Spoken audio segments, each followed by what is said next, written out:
Se você desenvolve APIs REST, já deve saber que elas são a espinha dorsal na comunicação entre sistemas. Mas criar uma API funcional não é o suficiente. Ela precisa ser bem projetada, fácil de usar e, obviamente, escalável. Erros no design da API podem gerar problemas na manutenção, dificultar a integração com o cliente e até comprometer a segurança e o desempenho do sistema. Por isso, neste vídeo você vai aprender 9 princípios essenciais para criar APIs robustas, seguras e bem estruturadas. Esses princípios são utilizados por grandes empresas e vão ajudar você a construir APIs mais eficientes, reduzindo o retrabalho e tornando o seu código mais limpo e profissional. Mas antes, eu gostaria de te pedir para que você se inscrevesse aqui no nosso canal e nos seguisse nas redes sociais. Então, vamos direto para o conteúdo do vídeo. Vamos lá, o primeiro ponto que eu trago aqui é que você deve utilizar os métodos HTTP corretamente. Mas antes disso, eu gostaria de reforçar para vocês um tema muito importante, que é idempotência. Idempotência significa que, ao fazer a mesma requisição várias vezes, vamos gerar sempre o mesmo resultado no servidor. Isso é essencial para evitar efeitos colaterais indesejados, ou seja, sempre que eu fizer aqui uma requisição do tipo GET para obter um recurso, eu posso fazer lá 1, 2, 3, 4, que o resultado vai ser o mesmo, dado aquele mesmo identificador único, certo? Então o método GET, ele é idempotente, né? Idem de igual, certo? Idempotente. Então, alguns métodos aqui, eles são divididos entre serem idempotentes e não serem idempotentes. Quais são os principais métodos HTTP que são utilizados? Existem muitos outros aqui que a gente pode utilizar, como os options, certo? Mas os principais são get, post, put, patch e delete. Esses são os principais que você vai ver aí no mercado e são os principais que você vai utilizar na construção da sua API. O resto ali você não costuma ver, certo? Então, o GET ele obtém dados de um recurso, ele é idempotente porque várias chamadas retornam o mesmo dado sem alterar nada no servidor, como eu acabei de falar. O POST ele cria um novo recurso, ele também não é idempotente, pois múltiplas requisições podem criar entradas duplicadas. O PUT ele atualiza o recurso completo, é idempotente, pois várias chamadas resultam no mesmo estado no final do recurso. Agora a gente tem aqui, por exemplo, o patch. O patch ele atualiza um recurso parcialmente, né? Essa é a diferença entre o patch e o put. O put ele é utilizado para atualizar todo o recurso, né? Toda a entidade ali. Já o patch ele é utilizado para atualizar o recurso parcialmente. Então ele não é idempotente, pois chamadas repetidas podem gerar resultados diferentes naquela mesma requisição. Então, e o delete ele remove o recurso. Ele é idempotente, pois deletar um recurso já removido não muda o estado do sistema. E qual a vantagem, né, de a gente utilizar sempre os métodos HTTP corretamente? A grande vantagem é a gente melhorar a organização e a previsibilidade da API. A gente já sabe, no momento que a gente vê aqui o verbo HTTP que está sendo utilizado, por exemplo, o método HTTP, que o GET ele vai nos trazer ali alguma informação. O POST ele vai criar alguma coisa. O PUT ele vai atualizar totalmente ali um recurso. O PATCH ele vai atualizar parcialmente. Inclusive no mercado a gente vê muita gente errando entre esses dois aqui. Utiliza PUT para tudo, ou PATCH para tudo, né? Você tem que utilizar da forma correta. O delete ele vai remover um recurso. Então ele melhora a organização e a previsibilidade da nossa API. O segundo ponto que eu quero trazer é que as URLs devem representar recursos, não ações. Isso também é muito importante, eu vejo muitos projetos pecando nisso aqui, inclusive um que eu trabalhei recentemente. Lembra que eu falei agora sobre atualizar recursos, sobre excluir recursos, sobre criar recursos? Então as nossas URLs devem estar representando os recursos, não as ações sobre eles. E o que eu quero dizer com isso? A gente tem aqui, por exemplo, o manuseio de um recurso chamado customers. No momento que eu quero obter o customers, eu só preciso indicar o método HTTP GET e passar o recurso customers, né, no plural. E isso eu já sei que ele vai obter. E um jeito errado que muitas pessoas utilizam é, por exemplo, escrever na URL o get customers. Certo que isso aí já fica, de certa forma, duplicado, porque você já vai utilizar um método get. Então você já sabe que já está buscando recursos, né? Então muita gente, principalmente em projetos em português, colocam criar customers, deletar customers. Não precisa. Fica duplicado. O verbo da ação já está no método. Então vou até colocar de observação aqui, ó. o verbo da ação já está no método. Opa, teclado aqui apanhando um pouquinho. Método HTTP. Ele não precisa HTTP. Então, ele não precisa estar na URL.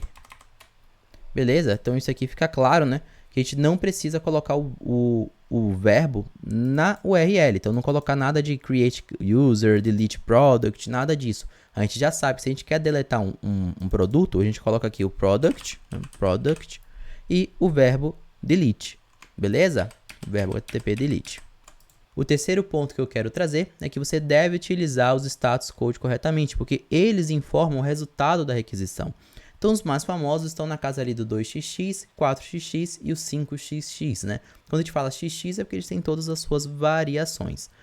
É muito comum mesmo, a gente vê o pessoal utilizando 200 para tudo, né? Então, 200 para tudo ou 400 para tudo, mas não é o correto. Então, quando a gente sabe que a resposta daquela requisição HTTP ela começa com 2, teve um sucesso ali.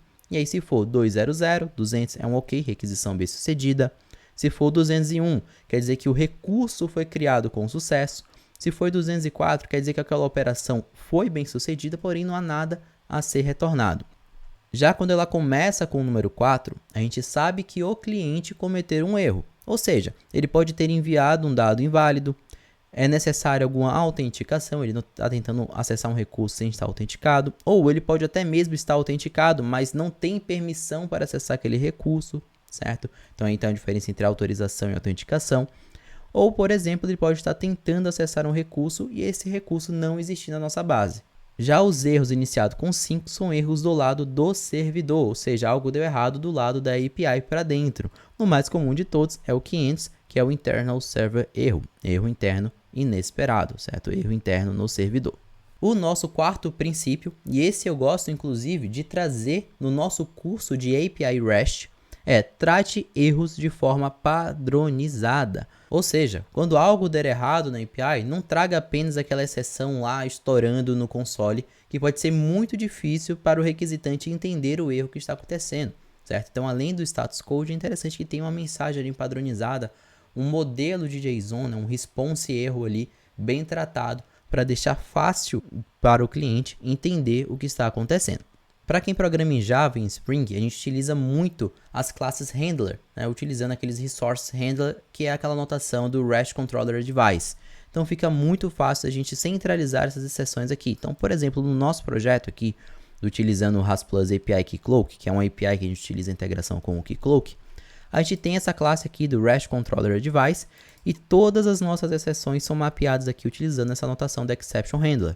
Então, sempre que em algum ponto do nosso código tiver uma exceção estourando do tipo not found, independente da classe, se está numa controller, se está numa service, se está num component, ele vai capturar e vai padronizar essa resposta aqui. Então, a gente só escreve uma única vez em um único lugar e ele sabe que sempre que der uma not found, ele vai retornar aqui no response, né, o not found 404, ele vai trazer a mensagem que foi passada no método, então pode ser uma mensagem personalizada enviada por cada service, né, por cada regra de negócio. Vai trazer aqui o HTTP status de novo e status code, né, que é o valor mesmo, né, o 404, aqui o nome e aqui o valor. Então essa é uma forma de padronizar que nós temos aqui. E a mesma coisa para o bad request, para o HTTP client exception, para o business exception, quando dá um erro específico da regra de negócio. Um method argument not valid exception é utilizado na validação das entradas, que eu vou falar mais à frente. Então, é muito importante você ter esse tipo de método, esse tipo de tratamento dentro das suas APIs. O quinto princípio, que eu acabei já adiantando, é você validar os dados de entrada. Ou seja, dado um DTO, né, que eu estou utilizando uma classe, mas poderia ser uma record, por exemplo, se tratando de Java, é interessante que a gente faça os tratamentos necessários para validar os parâmetros de entrada, os atributos daquela classe, né, aqueles atributos de entrada. Ou seja, se é um name, eu sei que o nome ele precisa ter pelo menos 3 letras, máximo de 50, e colocar aqui uma mensagem, né, o nome é obrigatório. E aí aquele method not valid exception, ele vai pegar esse erro que vai estourar aqui e vai trazer um response bonitinho, certo? O e-mail, se vai que o usuário ele não digita o e-mail correto ou mesmo envia nulo, então essa anotação aqui do @e-mail vai tratar essa mensagem para a gente. Então valide sempre os dados de entrada da sua API. Não deixe ela aberta se ela tiver algum tipo de regra. E se possível, se sua linguagem, se sua tecnologia permitir, faça isso no seu próprio DTO, certo? No seu Data Transfer Object. Não deixe isso para a validação ali da service. O sexto princípio, inclusive nós temos um módulo exclusivo para isso no nosso curso, é fazer o versionamento da sua API. Existem vários tipos de versionamento. Versionamento semântico, versionamento da URL, versionamento nos headers. Mas o que eu estou falando aqui é exatamente o versionamento da URL e o versionamento nos headers. Então, para evitar as mudanças na API, que as mudanças na API quebrem os clientes antigos, use o versionamento. Então, se você tem ali um /v1/customer, né, para a primeira versão, e aí uma mudança ali que surge de uma forma drástica, né, vai acabar quebrando aqueles usuários que utilizam /v1/customer, é interessante que você lance ela numa versão 2, porque dá tempo dos clientes se atualizarem para eles conseguirem consumir essa nova versão da sua API. Porque se você alterar e subir para depois avisar para eles, certo? O que vai acontecer? Vai quebrar o sistema deles, e aí vai criar ali talvez uma má experiência no usuário final. Uma outra forma de versionamento é nos próprios headers. Então, a gente tem aqui, ao invés de colocar o /v1/v2, a gente coloca um get/customer, e no accept version dos headers, né, da requisição, a gente coloca aqui o v2, ou um v1, v3 e vn, né, que seja. O sétimo princípio, e esse aqui também muito importante, é você adotar, sempre que possível, paginação, filtros e ordenação.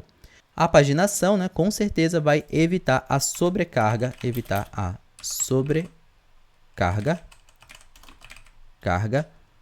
dos resultados.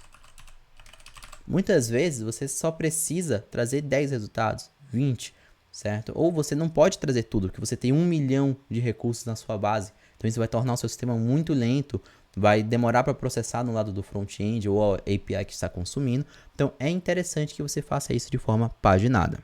Utilize filtros também para você novamente reduzir a quantidade de recursos que são retornados. Muitas vezes, boa parte desses recursos são desnecessários. Então, por exemplo, você está querendo aqui consultar os customers, mas você está querendo consultar os usuários que estão ativos. Por algum motivo ali não tem razão de você consultar os usuários que estão inativos. Então você pode trazer isso aqui como filtro e muitas vezes reduzir 70% do retorno daquela consulta, deixando sua API mais performática. E um outro exemplo é a ordenação. Muitas vezes você está querendo trazer todos que começam com A, começam com B, começam com C, e a sua API não tem essa possibilidade. Então você vai fazer com que no retorno o cliente, né, seja um front-end ou seja uma outra API, tenha que fazer esse processamento ali manualmente. Então isso vai dificultar e deixar o sistema como um todo mais lento. Então, se sua API já trabalha dessa forma, você acaba facilitando a vida de muita gente. Trabalhar com esses 3 recursos aqui vai acabar melhorando.